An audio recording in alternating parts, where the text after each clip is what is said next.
नमस्कार मैत्रिणींनो, आज मी तुमच्यासाठी गोपद्म व्रताची माहिती घेऊन आलेली आहे। गोपद्म व्रत हे सर्व महिलांनी आवर्जून करावे आणि त्याचे अनन्यसाधारण महत्त्व आहे।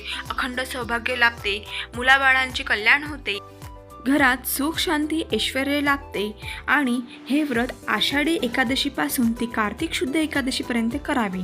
म्हणजे देवशयनी एकादशीपासून तर देव उठणी एकादशीपर्यंत म्हणजे गुरुपौर्णिमे ते कार्तिक पौर्णिमे हे पर्यंत हे व्रत करायचे। आणि जर का तुम्ही नसेल केलं तर आता माझा व्हिडिओ बघून जर तुम्हाला लक्षात आलं असेल सो तुम्ही आतापासून सुद्धा हे व्रत करायला सुरुवात करू शकता। हे व्रताचे 4 महिने असतात। व्रत अगदी सोप्या पद्धतीने आहे। देवासमोर स्वच्छ जागा पुसून घ्यायची आणि ही गायीचे गोपद्मे 33 गोपद्मे रांगोळीने काढावीत आणि तिथे दिवा अगरबत्ती ओवाळून तिथे फूल वगैरे टाकून प्रार्थना करावी आणि फक्त मनात शुद्ध भाव असणे गरजेचे आहे।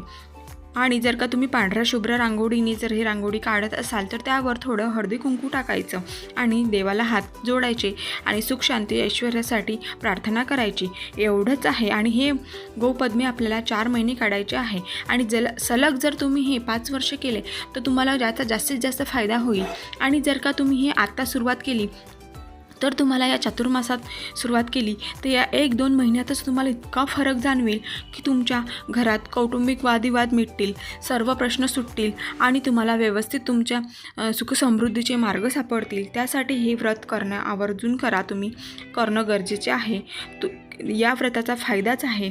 हे व्रत एवढंच करायचं असते। आणि जर का तुम्हाला जास्त काही सेवा करायची असेल तर तुम्ही भगवान श्री महाविष्णूंची सेवा अधिकाधिक सेवा करू शकता। चतुर्मासात करायची सेवा आहे ती म्हणजे विष्णू सहस्रनाम स्तोत्राचे पठण करावे, स्त्री सूक्त पुरुष सूक्त पठण करावे आणि ओम नमो भगवते वासुदेवाय नमः या मंत्राचा जास्तीत जास्त जप करावा।